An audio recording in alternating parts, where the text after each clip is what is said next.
It's game time! Oh yeah!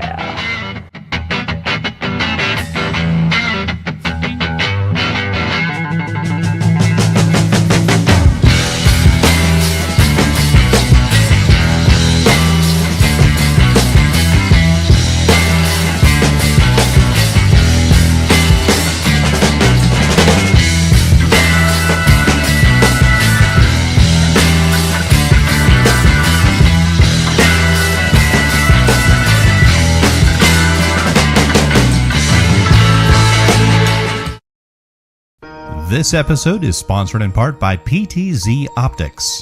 Why hire a camera operator when the control is in your hands? Visit ptzoptics.com for more information. And by NewTek, makers of the TriCaster TC1. Stun your viewers, not your accountant. Visit newtek.com for more information. Well, hey guys, it's time for some game time, and we've got a fun-filled show that's packed with content tonight for you. So without further ado, let's get the crew introduced. We've got Mr. Bill. Are you feeling better, Bill? Much better, yes. Well, unfortunately, you're better, but this guy is not so much. You gave it to him. I passed it along. He's hurting. Sharing the wealth. He's hurting. MOAT, besides not feeling well, how are you doing, man? Supercalifragilisticexpialidocious. I'm great. Good evening, chat. Hit the like button, if not for any other reason. It's for the fact that you see me in front of your camera right now. I'm in your screen, and I am under the weather. Please hit the button. He's under the weather. We told him we're gonna keep this to a 1-hour show tonight. We're gonna blaze through that. In fact, we're gonna hit you with some news right out of the gate. Keep the content flowing all hour long to keep you guys entertained. We have our newest correspondent, our newest member of Game Time. Everybody say hello to Will.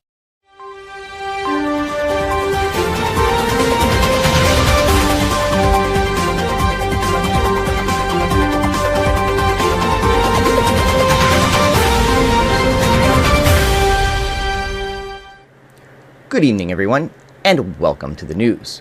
Our top story tonight comes out of Germany, with the 2023 Gamescom happening there last week. While there were many interesting things shown off during the 5-day event, here are some of the highlights. NetDive Studios have announced that their next project will be a newly remastered version of the classic Star Wars game, Dark Forces. In addition, they also plan on bringing another classic first-person shooter to modern PCs and consoles, Turok 3: Shadow of Oblivion. AMD announced 2 new GPUs in their RX 7000 line, the RX 7800 XT and the RX 7700 XT. Both GPUs are said to be designed for gamers looking to get high FPS in-game with a targeted resolution of 1440p. NetEase Games announced a new free-to-play open-world game called Project Mugen. It's an anime-inspired game said to be a cross between Cyberpunk and Genshin Impact. In addition, many highly anticipated games were given exclusive looks and more gameplay info, including 16 minutes of RoboCop gameplay, 40 minutes of Alan Wake 2, Starfield's first mission, and more on Mortal Kombat 1 and Phantom Liberty, the new DLC for Cyberpunk 2077. For more on Gamescom and these upcoming titles, keep it right here on Game Time. And now, more news. Skater XL is coming to the Nintendo Switch on December 5th of 2023. It's currently available across PlayStation, Xbox, and PC via Steam. You can see the latest trailer online now. Speaking of trailers, a new official trailer has dropped for Mortal Kombat 1 featuring Dave Bautista. The trailer is called It's in Our Blood, and you can find it right now online. Are you looking to add more space to your PS5? Well, then look no further than Silicon Power's Gen 4 SSD. It's rated to run up to 7,300 megabytes per second. It has a built-in heatsink and is fully compatible with the PlayStation 5. It comes in 1 terabyte, 2 terabyte, and 4 terabyte configurations, and it's on sale right now at Amazon. Back to the news, Microsoft has pulled the Xbox Game Pass trial ahead of Starfield's release. Now, it used to be that for $1 you could try out the Xbox Game Pass for 14 days. But with Starfield being one of their bigger releases and planned to be on Game Pass, they have decided to get rid of the trial access. So if you want Game Pass and you want to play Starfield, you are going to have to pony up for the full version. And finally, as we are coming to the end of August, summer is almost over and fall is getting ready to begin. Kids will be going back to school, which means less time to play video games. And Xbox has decided that now is the perfect time to do their end of summer sale with almost 1,000 games discounted.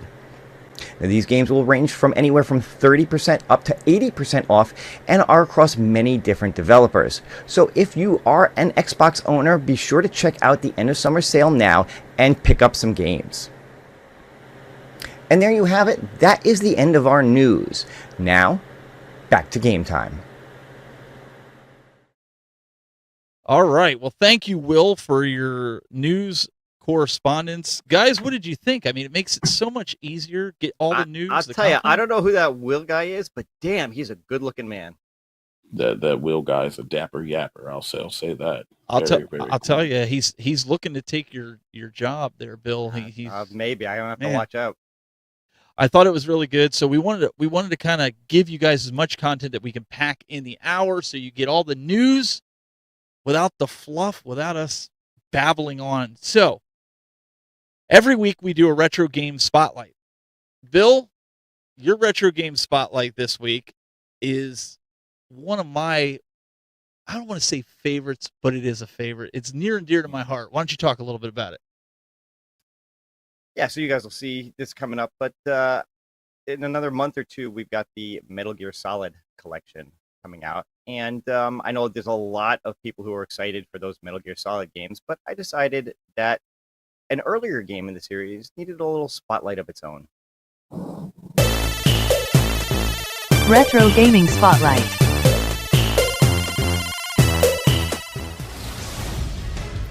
Coming this October, Konami will be releasing the Metal Gear Solid Master Collection across various platforms. It will include updated HD versions of the classic Metal Gear games, Metal Gear Solid 2 Sons of Liberty, and Metal Gear Solid 3 Snake Eater.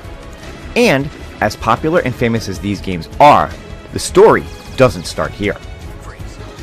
For that, we need to go all the way back to 1987, for a game released on a computer system that, while not popular in the US, was huge in Japan, and parts of Europe too. That computer was the MSX system. The MSX was developed by Microsoft and ASCII and, like PCs in America, was a standardized 8-bit system with several manufacturers making MSX computers.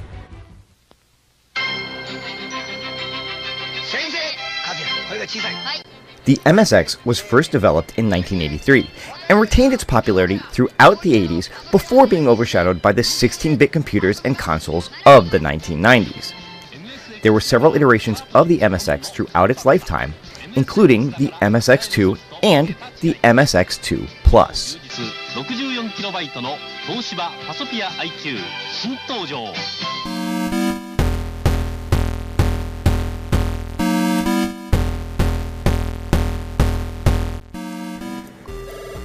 But one game in particular that got its start on the MSX was the game Metal Gear. Metal Gear was the brainchild of Hideo Kojima and was published by Konami for the MSX2 in 1987. It would be a few months later before this game would make it to the Famicom, and then in 1988 to the NES in America under Konami's Ultra Games label.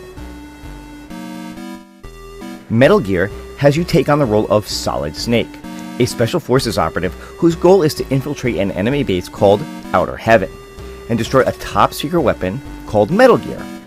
Interestingly enough, the game was first envisioned as a typical run-and-gun style action game. But due to the limits of the MSX2 hardware, Kojima decided to rework the game into the more stealth-heavy version we've come to associate with the franchise. Instead of going in guns blazing, it was more important to sneak around and avoid capture, only fighting when absolutely necessary. This made for a very unique gameplay experience compared to the more action-heavy games of the late 1980s. And here's something interesting regarding the main character, Solid Snake. While many people believe that the name was taken from Kurt Russell's character of Snake Plissken from the movie Escape from New York, Kojima has stated that this isn't true. He said that the name Snake came about to represent the stealthy nature of the game. He added the word solid to the name to give the impression of someone with a hardened image. In addition, Snake was originally meant to have a personality in the mold of characters like Lupin III from the Lupin series, a wisecracking womanizer. Now, this characterization has changed over the years to the more gruff version we know today, although, let's face it, Snake still loves the ladies. You're Meryl? There's no way you could pass for a man for long. What do you mean? Hey, men aren't allowed in here. I had no idea you were so feminine. This is no time to try and hit on me, Snake. How did you... Luckily, the upcoming Master Collection will include the MSX version of both the original Metal Gear and its sequel, Metal Gear 2 Solid Snake. You'll also be able to check out the NES version of Metal Gear as well as the non-canon Snake's Revenge. So, if you really want to go back in time and see where this series started, be sure to check out the original version of Metal Gear. Now, if you'll excuse me, I think I hear someone coming. I gotta find a cardboard box to hide under. See ya!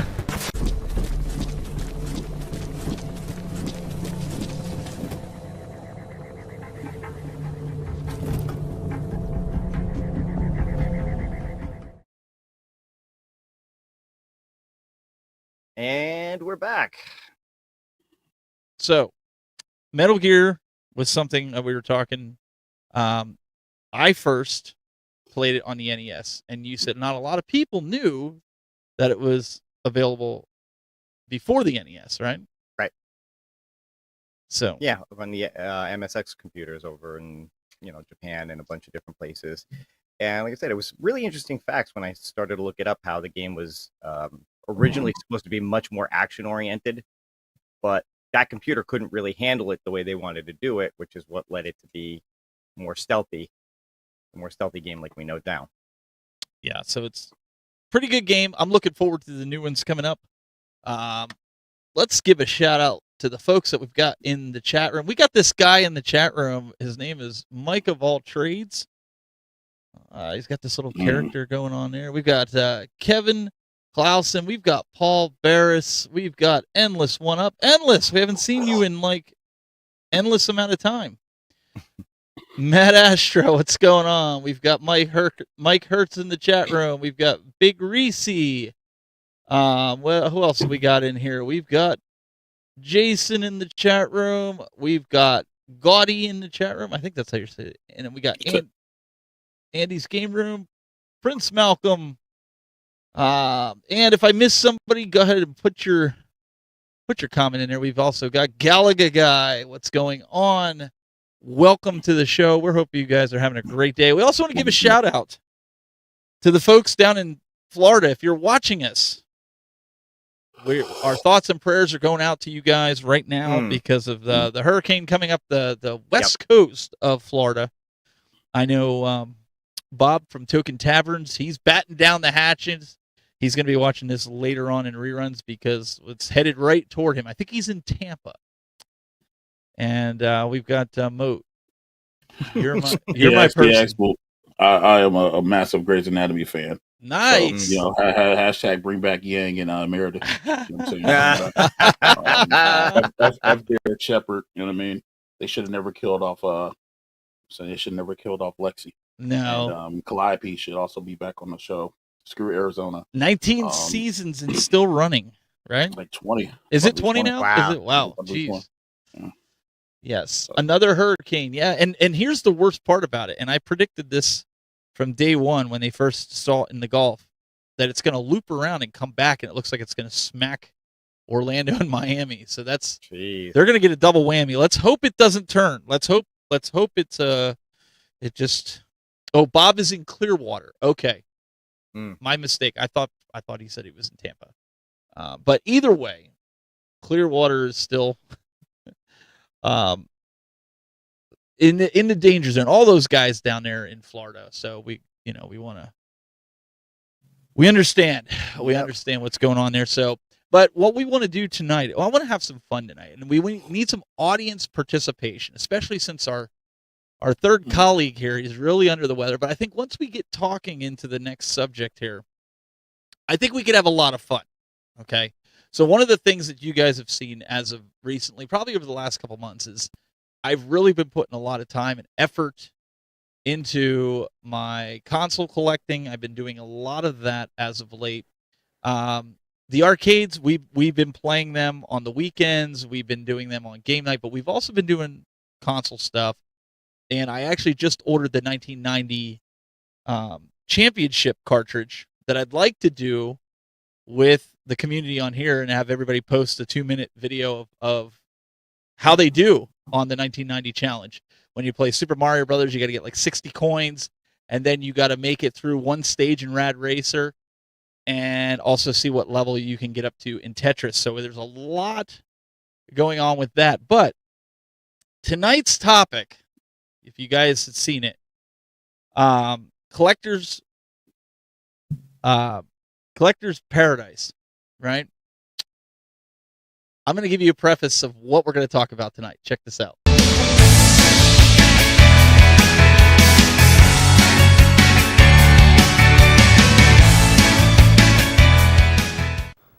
Hey guys, it's Steve from the Tech Buzz Gaming. Welcome to Game Time. We're here to talk about something very interesting. I want to talk to you guys today about video game collecting. Video game collecting is something that a lot of us do and a lot of us don't do. Some guys would rather emulate. They'd rather get like a multi-cart to have every game and play on original hardware. But one of the things that I like to do is I like to collect physical cartridges, whether to have them here on my shelf here in my game room or to just play the original cartridges. I mean, there's something just about pulling out a cartridge, putting it in your system, and playing it. So today I want to discuss this a little bit with you, the audience here on Game Time. Now, I know we're going to be starting a show coming up here in October called Console Wars, but I want to discuss video game collecting and what you're collecting for. A lot of content creators out there have told me that I'm crazy for collecting for the NES. As you guys know, I'm trying to collect for the complete North American collection. I've even had guys like Big Reese in the chat room send me in some games, as well as a few other viewers, to add to my collection just to have them here in my collection. But what makes collecting special? That's the question that I want to pose to everyone out there. If you collect for a specific system, why do you collect for it? I know for me personally, I can look at some of these games that I have here in my collection. Take Super Mario Brothers 2, for example. This game, I remember, we didn't have a lot of money growing up, and I remember we got the Nintendo for Christmas, and Easter that year, my parents got us Super Mario Brothers 2, and we beat this game 20 ways from Sunday with every character. This was a game that we really enjoyed, and I remember my brother and I waking up at 4 in the morning and turning the TV down low on a Saturday and playing the game, or even before school, we would turn the volume down so my parents wouldn't hear, so we could get some game time in before we went to school or on a Saturday. And it was just a game that, you know, like I said, I remember a lot with. In fact, my collection now is bigger than the library that I had as a kid. Let's take, for instance, TNC Surf Design. This is a game that I remember as a kid. One of my best friends when I was 7, he brought this game over to my house, and I remember the good times that I had for a couple years. We've lost touch since. But I remember every time I pick this game up, I remember him, I remember his name, I remember what we did. I remember the afternoon we would play this, and then we went to a skating complex in my local area, and we would skate, and then we came back and we played this. It just brings back a lot of great memories of when I was a kid.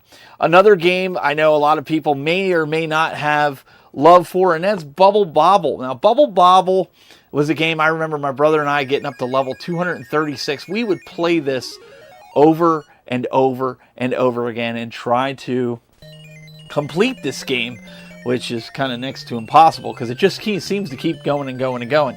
But this was a game that brings back a lot of memories, at least for me.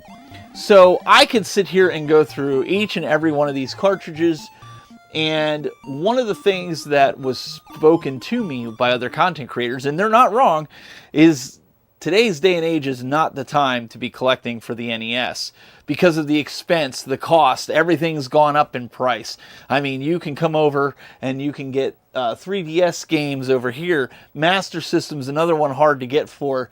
You can come over here and you've got Wii U, we've got Wii, we've got GameCube, which I am picking up games for all these. But I'm collecting for 53 different consoles. So that is something not everybody's going to do, but my main focus has been on the NES. Now, I've never shown this before, but I have 2 grails for the collection. I have a complete in box, and I have this in a plastic protector.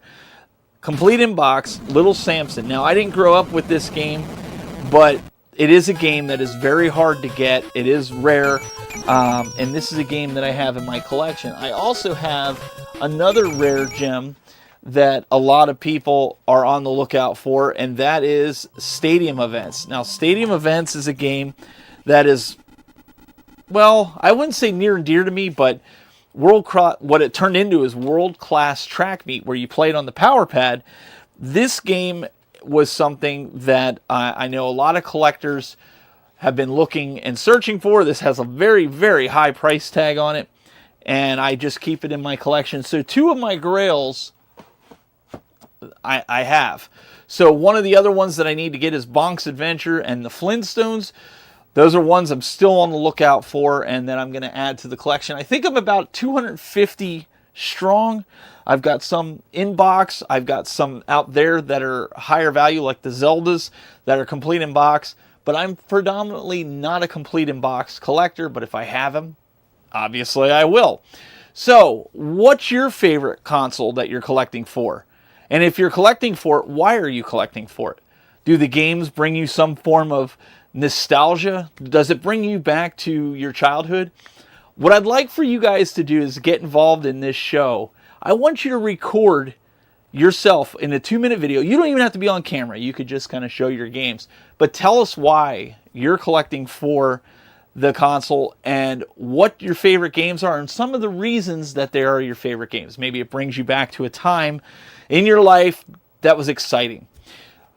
Put it up on Dropbox or Google Drive and send me a link. Either DM me on Twitter or X or whatever it's being called now. Send me an email, steve@ttbgaming.com. Instagram, Facebook. Look, there's many ways to get a hold of me. Put it out there. We want to showcase it on the show. If not on this show, at least with Console Wars. I want to be able to showcase your collection because I think it's interesting. And we're going to get into a little bit of a dialogue here as to why some of these guys are collecting what they're collecting. Guys, let's get it back to the studio. All right, a lot of questions were coming in here. Yes. Do I have DuckTales 2? I do not have DuckTales 2. I don't have DuckTales 1 yet. There's a few games, and I think there was another question that came up here. Jason had asked, he said, so how many games do you have now for the NES? I have about, I think it's 253, I want to say, out of the 670. And I started 2 months ago, and I made the mistake, and I stopped doing What's Up Ness. And I had a couple people, Big Reese being one, said that, I really enjoyed you doing that. So I'm going to keep going. The problem that I run into is I'm at the point now where I'm still getting a lot of the common games, but sometimes around here I pick the stores clean. Like I have to wait sometimes a month or two. Like I literally just got Paperboy this past weekend, which is a $25 game. But I picked over the whole store, so I have to literally wait until the games come in. But What do you guys think? Are you collecting for any systems currently? I know, Bill, you just recently, I think back when Glenn was on the show here, you actually got an Atari and a Nintendo, right? So I've got a couple of things right now. So I started out. So the funny thing is, when I started into this community, I got in more for the home arcade scene. I wanted to build a little game room around home arcades, and I said, I'm not going to get back into collecting and playing these console games and whatever, because I've done that before. I have emulators. I can play so much of this stuff, so on and so forth. Well, then I wound up getting an NES from someone who gave me their old one. I wound up getting a ColecoVision from someone who gave me their old one. I purchased the Atari adapter for the ColecoVision. So now I have ColecoVision that I can play. I have Atari 2600 that I can play. The NES that I got, I've done a little bit of work on it, but it's still very finicky. Sometimes it'll play this stuff, sometimes it won't. So right now I actually put that off to the side. It's sitting on a shelf, and I bought there's a company called Old School that makes retro consoles, and I bought one of their retro consoles that plays both NES and Super NES games. So I have one console that plays both. It's got HDMI out, so it hooks right up to the TV. It's got ports for both of the the NES and SNES controllers on it, all that kind of good stuff. So now I can get Super Nintendo games as well. So now you got ColecoVision, Atari, Nintendo, Super Nintendo. Those are the four that I have right now. And while I'm trying really, really hard not to get into a big thing of trying to collect a lot of stuff, I am looking for, certain games that hold a lot of nostalgia for me that I would love to pick up and play again. So there was a question that popped up here about what do you use to keep track of what you have? What app do you use? And I actually use this app from collectors with a Z.com. It's called CLZ Game, and it's for iOS or Android.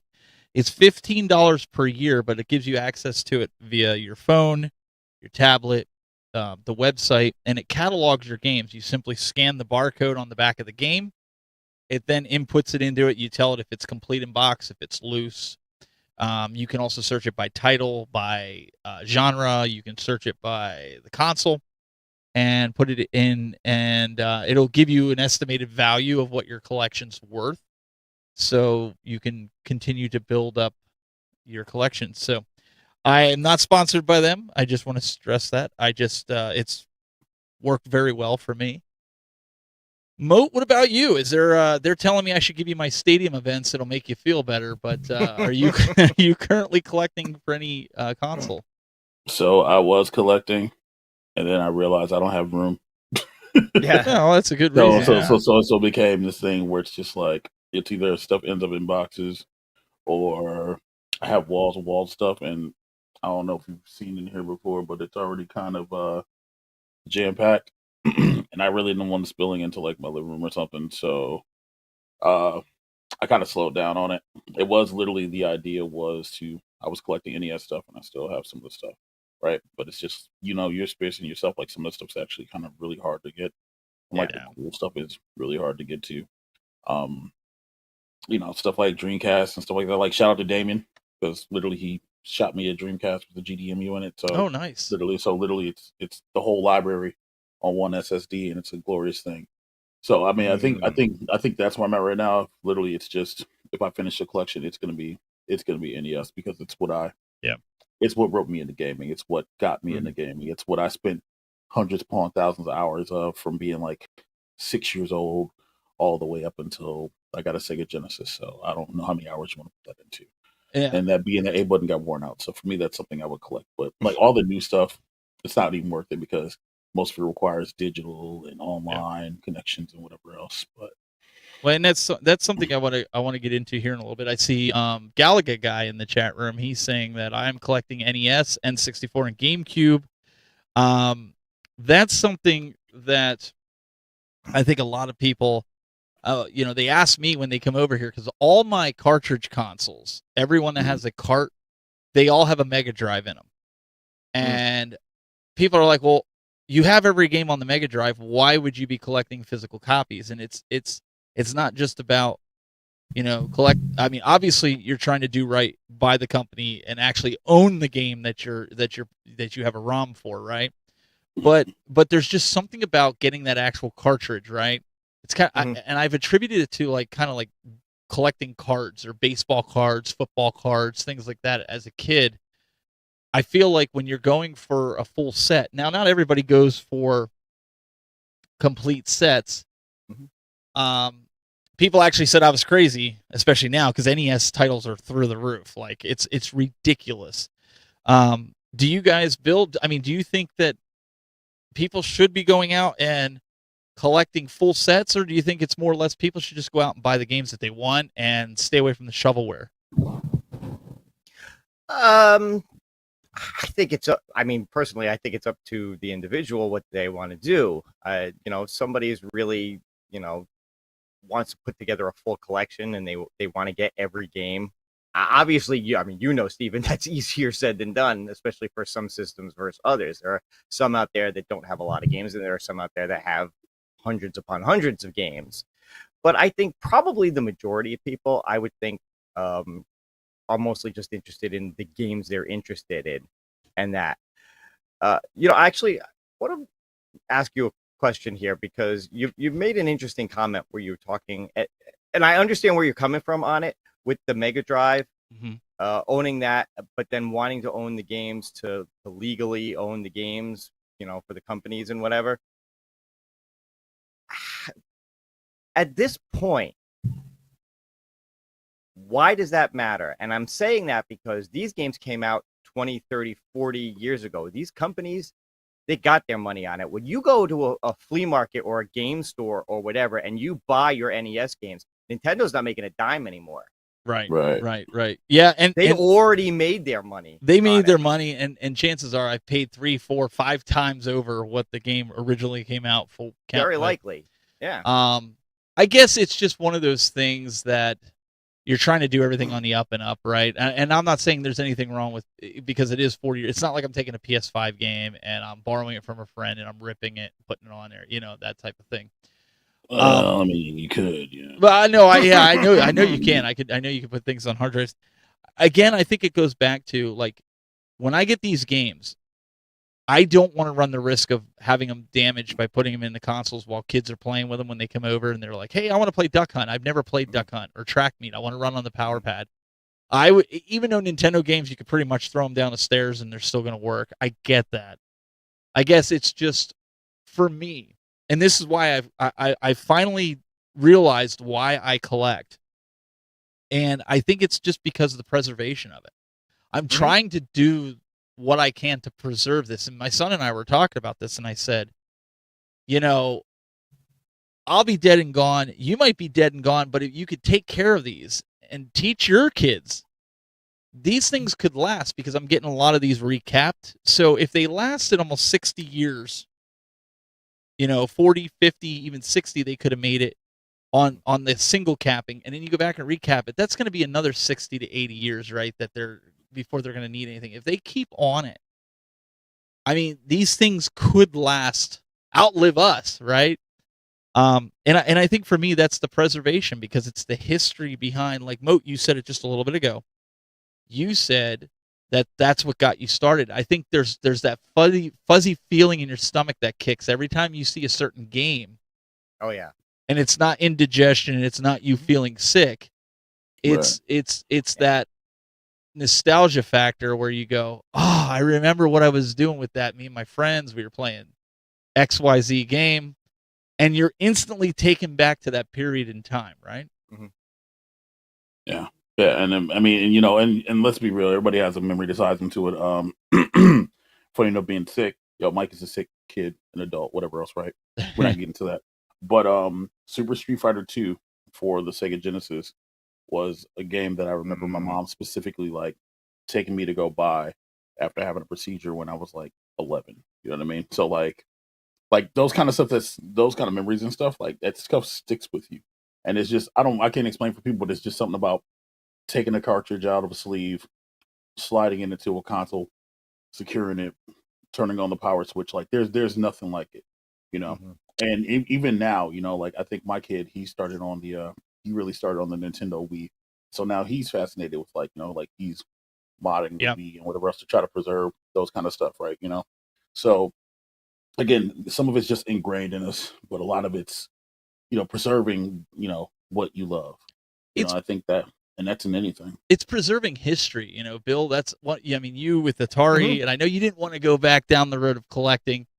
But Gallagher guy in the chat room, he said, what is recapping? And that's replacing. Yeah, I know. Jason responded about replacing capacitors. Sometimes they'll leak. They're little barrel-looking things that are on your circuit boards. A lot of times your joint where all the chips are soldered to your board. A lot of times what they'll do they'll put some flux on it and they'll go in and heat that solder up to make it have a better connection to those chips so they don't run into problems. The pin connectors for your games, some of them are soldered. Like I know the Jaguar soldered to your board. Sometimes replacing those things, it breathes new life into your games. What about you, Bill? I mean, do you get the warm fuzzy feeling of slapping one of them Atari games into your system or Nintendo and take you back to the 80s, or does it really just not do anything for you? Oh no, absolutely. I mean, look, I brought that up before just to kind of play a little devil's advocate and get that conversation going. But like, I totally understand where you're coming from on the collecting. I love that idea of preserving history and whatever. And yeah, look, you said I've got I don't know how many games sitting on this computer here. I've got a Raspberry Pi full of games. There's a million different ways I can play these games, but you never get that. It's not the same feeling of pulling out that cartridge, sticking it in the slot, putting the game exactly like Mike was talking about. There's something like really, really nostalgic about it, and kids these days won't know the joy. Well, before we get of putting your NES cartridge in, it doesn't work. Pulling it out, blowing on it, putting it in, and all of a sudden it works. It works. To this day, I still don't understand that. Yeah. Before we were probably doing more damage than good because we were actually spitting on the damn thing. I was just gonna say, yeah. Now you just spray deoxit on it. You don't have to blow on it, and you stick it in, and it works fine. So, had I known that back then, I could have saved the blood vessels in my face from blowing on them suckers so many times. We didn't care. It was just like running. No, I know. Leaving the system on while we were going to school or something like that, and then coming back and trying to finish up at their homework. We ain't know any better, but you know what? That's the way we like it. Gosh darn it. That's right. That's the way we like it. Now, I know a lot of you guys, you saw that I had stadium events and I had Little Samson. And I think this is the other side of collecting that a lot of people, they don't know, or they look past, is obtaining those obscure and hard to find games. Just this past weekend, if you haven't seen it, go to my Instagram. I bought a huge score, and I didn't spend more than $200. And I just brought a few of the heavy hitters with me here that I wanted to show you. I managed to pick this up, and you guys know this is not a cheap game, A Link to the Past. And it would make you cry if I told you how much I paid for it. But again, $7.99. Flea markets, pawn shops, they're your best. Even GameCube. I'm not in the process of getting any of the GameCube complete sets, but I got these games complete. Shadow the Hedgehog for GameCube. Not a bad game. This one here with Sonic 2 Adventure Battle. That game is goated. It's great. But both of these games are worth $50-some. And Monster House, it's not. You would think like, well, why? This thing's worth some good money. But the biggest heavy hitter you would never expect is Animaniacs. Ooh. This game is worth $122 as it sits, and it's crispy. Wow. And complete. Everything's in it, even the additional manuals that it comes with, all your inserts. That's why I was like, I can't pass this up. So, $90. $90 for all these games. What? And wait, you paid how much? $90 for all that, and wow. And there was another game I got, TY, that little fox, whatever. It's a it's a 20. I think it's a $15 game. but I got all them for $90 cash with the Zelda and all that together. Wow. So I couldn't pass it up. That to me was a good weekend. I got the silver PS2. If you go look at it, I got that for $55, and normally those are going right now on eBay about $150 to $189, and that's sold for. They're starting bids at $79 to $80. Do I need another PS2? No, I have the white one and the black one, but we all know that the silver ones, they're hard to find and hard to get that are in good working order. So for me, it's a lot of it too is the hunt. I probably hunt more than I play. Yeah. I was actually just thinking that when you said it, 'cause when you're talking about collecting and all, I think for some people it's the joy of the hunt. It's that finding that cartridge that you weren't expecting to find, even if you think the game sucks and you'll never play it. Yep. But, just finding that one that is hard to find and saying, this one's mine. I got it. I just going through like a yard sale or garage sale, my son has gotten to the point where he could spot things like that. We went to a garage sale a couple weeks ago, and he found a Sega in a box, a Gen 2, had 4 controllers, and they were ready for the trash. They weren't that good to write home about. But there was probably about 30 Sega cartridges loose in the bottom. One of them was Sonic and Knuckles. The kid wanted $30 for it, and I tallied up when I got home the value of all the games, and we were at $520 without the system. Wow. So that was a huge score for us. And a lot of people will say, well, you just do it for the value. No, it helps determine, did we get a good deal or did we not get a good deal, right? There's people out there that have Atari games, they think they have gold. So I don't know, especially with that new Atari, the Atari, what is it, 2600 Plus that just was announced? Yeah. What people don't realize, and collectors, and you guys are hearing this from me here, what you guys don't realize is they just made your Atari games go up in value. So get out there and look for some Atari games, because what's going to happen is they're going to double and triple in price. Because when that system comes out and it can play these games, they're going to be high in demand. So I don't know. For me, like I said in the video, I have 53 consoles going back to the 2600 and in handhelds, not just standalone consoles. But for me, like when I want to play the games, I get the Mega Drive out and I play them. But there's a lot of games.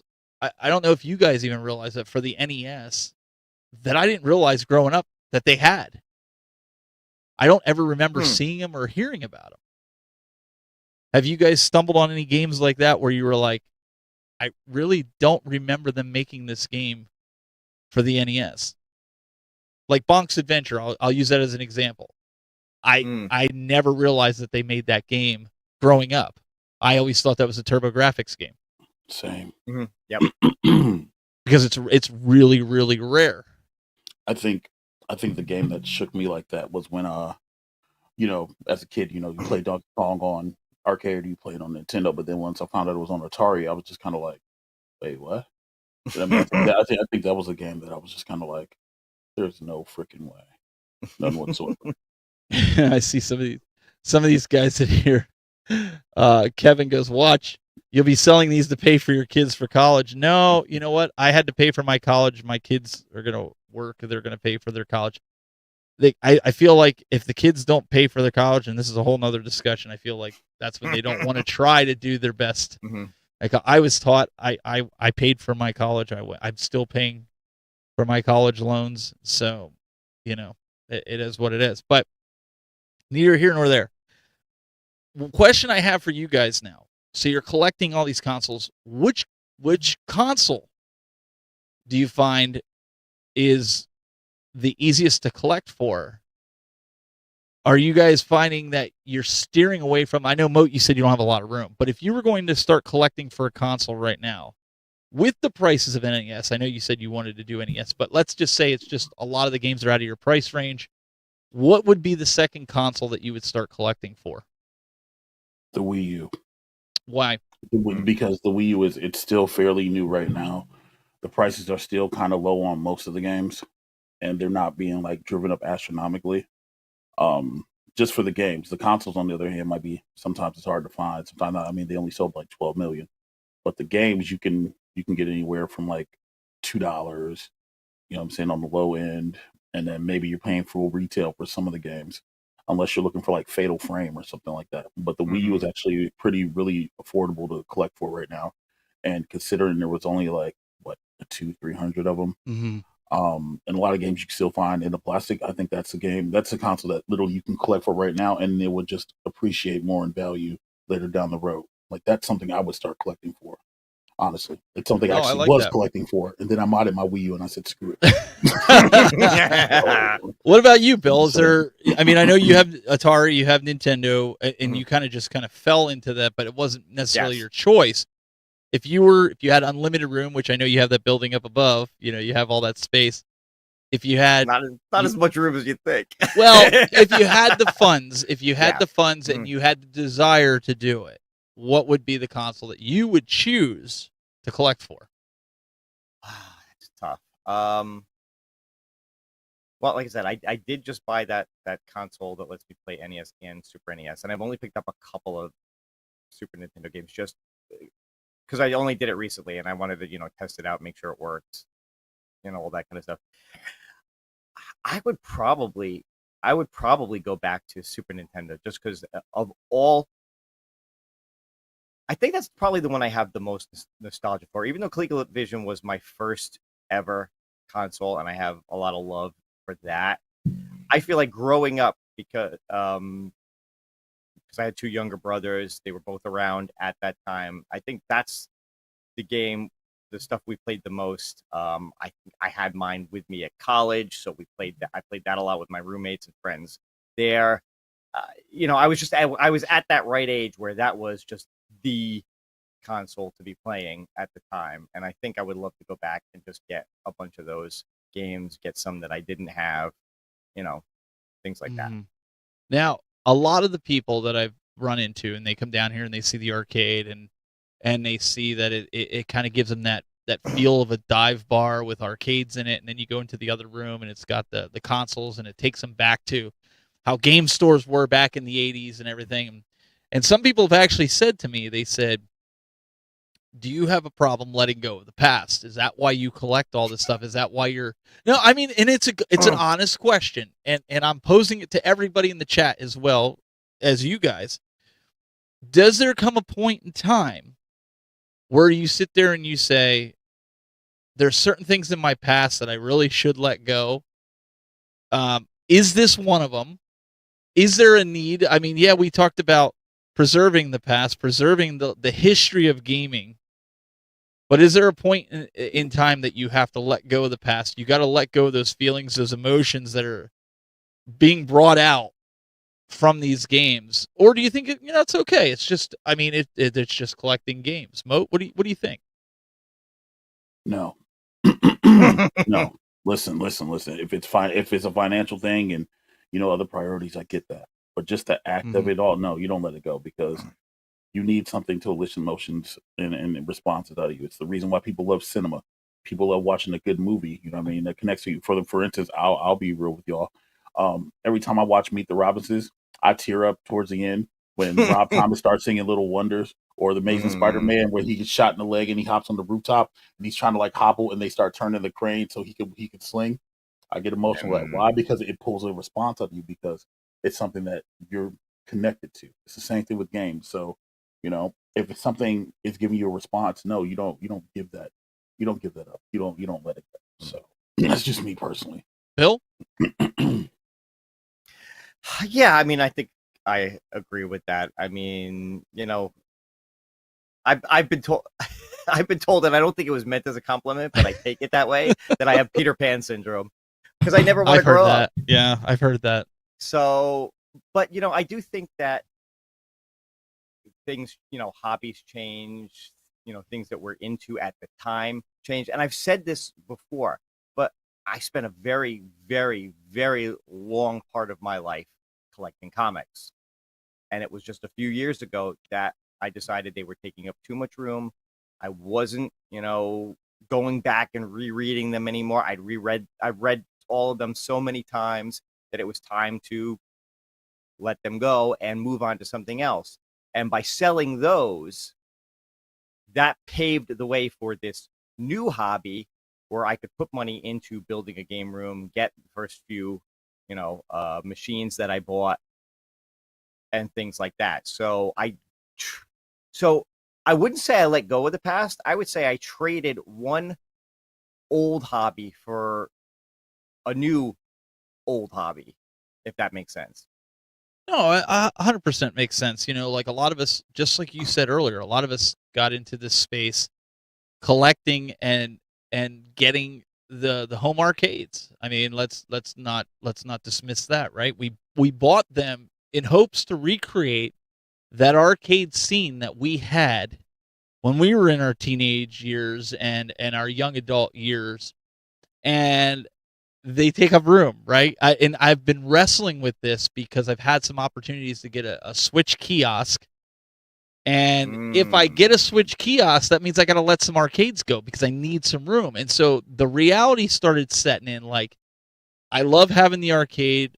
Friends that come over loves playing in the arcade. But what's more important, that whole arcade feel or keeping 5 to 6 arcades that are sprinkled amongst console gaming with multiple TVs set up almost like a sports bar where, if MOAT comes over, he can play PS1 if he wants, and Bill, you're over here playing Super Nintendo on another TV.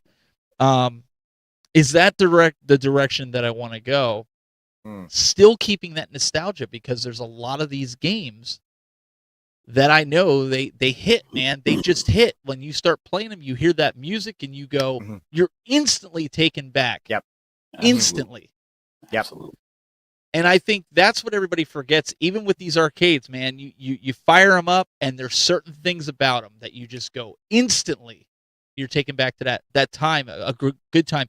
Maybe some of you guys had bad upbringings, and your parents were together, and you remember playing a game, and then your parents split. But that's a happy time with playing that game. You remember those positive things, or the good Christmases, right? Maybe you had some bad Christmases, but those games bring out the good times, right?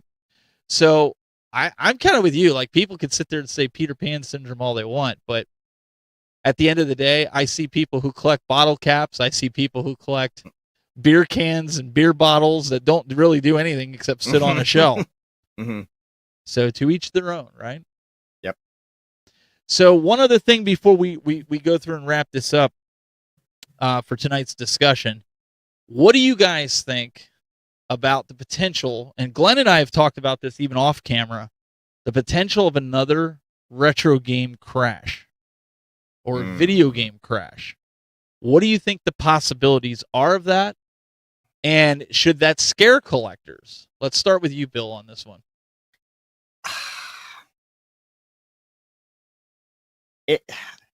Well, first off, in terms of retro, I don't necessarily see that happening. I've been seeing more. It feels like there's more and more of a resurgence to it every year. Like the retro scene, people kept collecting, looking into older games, has just grown from a niche to more mainstream. I mean, you got, what is it? GameStop right now is trying to get back into selling older games.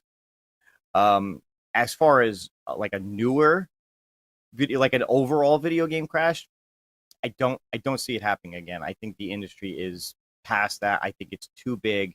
It's just a part of media, like movies and music and everything else. It's so ingrained in people's lives right now.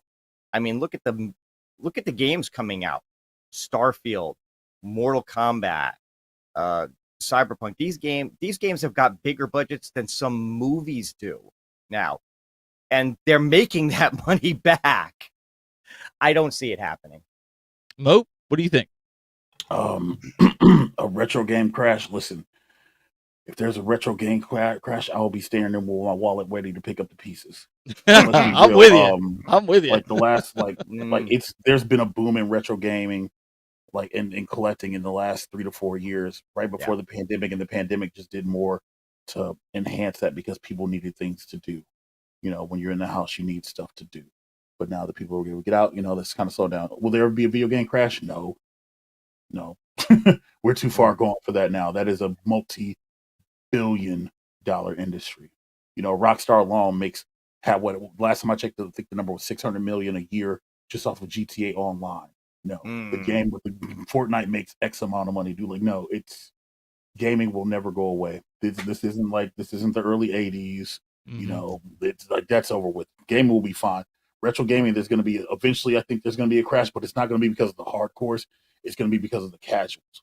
Because the casuals went and bought everything up, and they sat on stuff. It's the same thing when the NES Classic came out, the SNES Classic.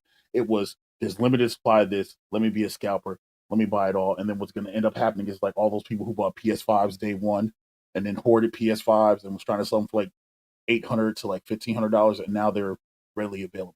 So it's going to be the same thing with like retro gaming, where you can walk in a store. I think the hardest thing you can't find in the store now is an original Xbox. Anything else, I could walk into my local game store and I can go pick up for the most part. Well, and TurboGrafx. Even DuckTales. Yeah. Even DuckTales. Mike, the bad guy, Mike Worley, says, I'm about to head to the desert to search for some ET cartridges. You know what? I almost picked up ET for Atari over the weekend. The guy wanted $26, and the top was ripped off. It was in box. Nah. But the top was ripped off, and I'm like, I can't do it. Because it was a horrible game. Not at that price.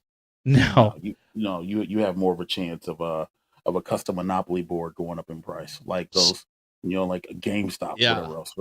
No. So I want to bring up something that goes along with this crash, because I was talking to a friend of mine who has a game store. Okay, it's a mom and pop shop, and he says, and I quote, this is what he said: "I blame all the content creators and the live streamers for making the cost of retro games and old video game systems go through the roof. They're the ones to blame, and they're going to be the cause of the demise of the retro gaming space." You know what? I'm not going to disagree with that. That's why I wanted to throw it out, because I was like, new content creators are born every day. What do you think about that, Mo? They're not wrong. They're right. Let's call a spade, like FOMO and, whatever else. Like, whoa, this person has this. It looks really cool in the background. I want that. This person's got that. I want that. Or they're playing this. I want that. Yeah, no, FOMO is a hell of a drug. So when you watch videos of somebody and they're making content of somebody that you enjoy, yeah, it could definitely help drive the price up. Is it like impacting a whole country, whatever? No. But you guys know, as content creators, we do have an influence. And we do have some kind of sway. I'm still flabbergasted by that, by the way, over people's decisions. So, I would say, yes, some of that's true. But at the end of the day, we're not in the store with you. We're not making you pull out your credit or debit cards. We're not making you put cash on the wood. And ultimately, it's still your choice. That's right. Now, that being said, if you have a little moat in your voice in your head that's saying, hey, buy this or buy that, I don't know, like record it. I like to watch this process. Bill, what do you think of that? That's a strong statement. It is, and yeah, I can see some merit to it.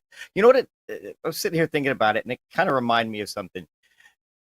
Have you ever been like? I know a lot of us have been like in the market for a particular car, and the next thing you know, you're driving down the road and you see that car everywhere. Yep. You've never noticed that car before in your entire life. And the color. And the color. And the everything. color. And it's the exact color and everything. And the next thing you know, it's everywhere.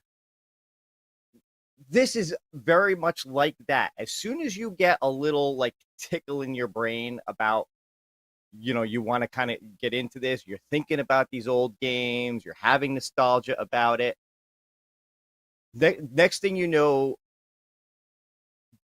Google sends you a video clip, and you watch that video clip, and then you watch another one, and then you watch another one, and then you find this guy, and then you find that guy, and you've watched hundreds of content creators all talking about the same thing, all talking about what you're interested in, and it just reinforces how much you want it.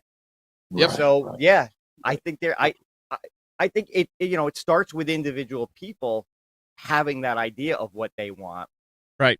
But then things like this just reinforce that. But here's the double-edged sword. Okay, and this is what I told him as a rebuttal to that question.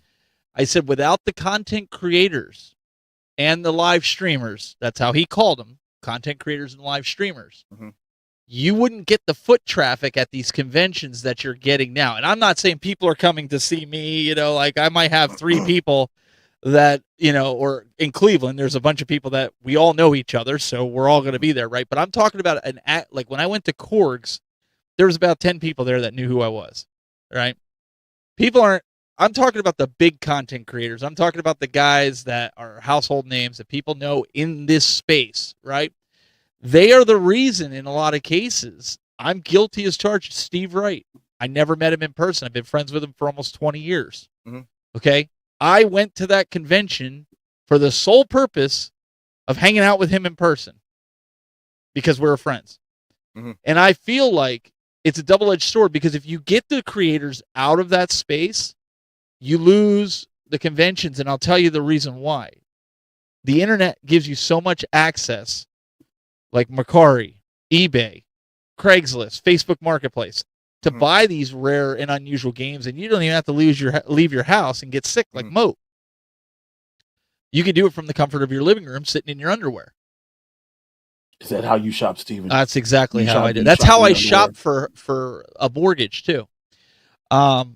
But all kidding aside, that's the reality. That's the day and age that we're in. So I think it's a double-edged sword. Yeah, the content creators, I agree with you guys. The content creators are driving prices up because, these gems that they're telling everybody. But I also think that without the content creators, you don't have that foot traffic. You just don't. Maybe I'm wrong. Guys in the chat, tell me if I'm right or wrong. It's okay. I'm a big boy. I can swallow it if you say I'm wrong. But just something to chew on for this. I thought it was an interesting topic to discuss tonight. Before we say adieu to our panel here, I want to encourage you guys out there. I want you guys to get involved. I wasn't kidding on that walkthrough. I want you to shoot a 2-minute video, even if you don't want to be on camera. I don't care if you use your cell phone. Point it at your collection, and I want you to narrate. Give me 2 minutes. Tell me why you're collecting for that system, and tell me what those games mean to you and why you're collecting for that system. And we'll showcase it here on the show because I think community participation is always great. And I want to know your story. I want to hear your story. I think the rest of the guys want to hear your story. Why are you collecting for that system? Because some people might look at it and be like, hey, I wouldn't collect for that system. But to hear your story might change your mind. Yeah. So you guys seriously put it together. Mr. Moat, what do you got going on this weekend? So because people keep asking for it, listen, chat, we're going to go live Thursday night. We're going to do a chill and chill 55, and we're going to catch up because it's Blairzilla's fault. It's other people's fault. Everybody keeps asking, when's the solid? Y'all want to talk about some home arcade stuff. So we give the people what they want. And then I might have Ezekiel. Listen, Ezekiel, I'm sorry that I did not. You can see I sound like I swallowed marbles. So me trying to record a view about your Power Rangers demo that you're working on wouldn't have sounded good at all. So I'm going to premiere it right after that stream Thursday night. So doing that Thursday night. Friday, we're going to do some I Got Next, hang out, and watch pay-per-view Saturday because payback. And yes, that's all I got. That's all I got I can think of and stuff. So awesome. Yeah, I'm gonna sleep and drink some green tea. Tea is delicious. and dark chocolate. And if he's not feeling any better, he'll be doing his sexy Barry White voice again. Wait. So wait. Hold on, people. So hold on. Wait. So I'm looking at it right now. Vessel's like, yo, dang, Moat with the sex voice talk. He's hot with the ladies. Listen, this is so no BS chat. This is my normal speaking voice. Like this is how I speak. I have to try to talk like this because I feel like people can hear me. But no, listen, my throat hurts. No, this is my normal speaking voice. So just saying, let's just keep it clean like that. But that's what I got, man. Oh well, we hope you feel better, guys. Make sure you check out his channel, Mike of All Trades, but also it is the Back Alley. Oh yeah. Come on now. I got to help you out here. I'm sick. I'm trying. Yeah, so Back Alley 7-Eleven over there. Like I said, you guys ever want to see content, that's where you go. We're on the way to 1K, saying there's memberships, there's emotes, where it's all about the tournament scene. So, whatever, or just laughs and jokes and spokes on this sort of thing and whatever else you want to see a spoof on Survivor, we got that. You want to see competition, we got that. Want to watch me watch? I was gonna watch the Nintendo Direct tomorrow morning, but I'm sick as a dog, so that's not happening. Yeah, yo, we're on the way. When we get 1,050, I'm doing a giveaway because I support the people, and I'm debating on the code that's inside of this PS5 that I'm picking up Friday. If I want to give that away as a giveaway too, because I don't need it because I have the collector's edition, and that comes with the digital deluxe. So anyway, whatever. Just be subscribed. All kinds of cool stuff, man. We do a lot of stuff over there, man, especially for charity. So yeah, awesome. Over there, and it's free to sub. So yeah, there you go. Mr. Bill, what do you got? Well, it sounds like the guy over there who's dying's got way more going on than I do. So good on him. I don't know. I know that Nintendo Direct is going on tomorrow. Hopefully I get a chance to check that out. I don't. Depending on what that does, who knows? Maybe I'll put a video out about that. I was talking about that console that I bought. I'm debating on doing a feature on that, so that may show up pretty soon. Yep. And other than that, as usual, I play it by ear, and when stuff pops up, I make a video. Awesome. And guys, let us know in the comments. Did you like the way we did the news today? Is that something we should do all the time to kind of give you guys, hit you with the news? That way you don't have to sit there and listen to us ramble about the news. Leave a comment below so we can get Will more involved. I actually have a video dropping tonight at 10:30. So you guys want to stay tuned for that. I have a few other videos that I'm working on. I'm forcing myself. You guys gave me a lot of good feedback. I'm going to start some videos on comparing some handhelds and games and doing some of these Mega Drives and showing you guys what some of the Mega Drives can do and things like that. So there's going to be some cool videos coming. You guys got me all pumped up now to do that. So, but we really appreciate it. We wanted to get out of here in an hour. I think hour 7 minutes, I think is pretty good. Guys, we will see you next time. Have a great Labor Day weekend. It's going to be a toasty one, but have a great one. Enjoy it with your friends and your family, and we'll see you next week. Oh, what a long show. Gotta use the restroom. What are you doing here?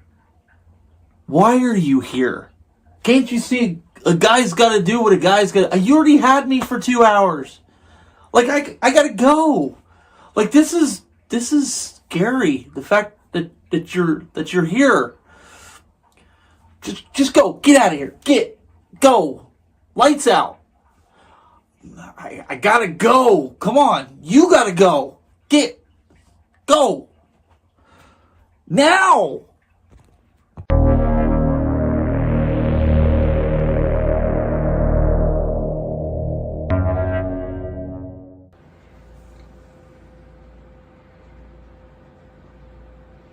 Yo, wait. Yo, what are you doing here? Yo, you see I'm editing a video, right? Like, stream's over with. Y'all don't need to be here anymore. What, you want to help me edit? Alright. No, I missed a whole clip, so we just gonna go back through it, alright? See, I'm trying to get stuff together. The stream is over. Y'all ain't got no reason to be here anymore. Y'all should just go away. You know what I'm saying? Like, go away. You really want to sit here? Or do you want to go home? Make a decision. Man.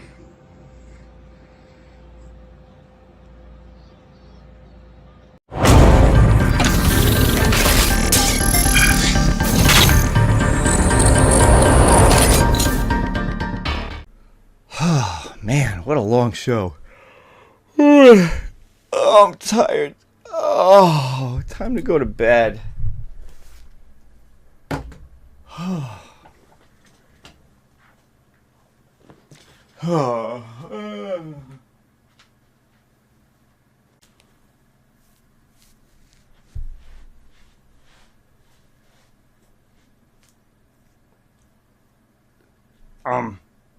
Hello? I think you left this on. Hello? Wow. You guys are all still here? The show's over. That's it. There's nothing left. Go! Go to bed! It's over! Go! No, seriously. That's it. Go! Go to bed! Chicka chicka!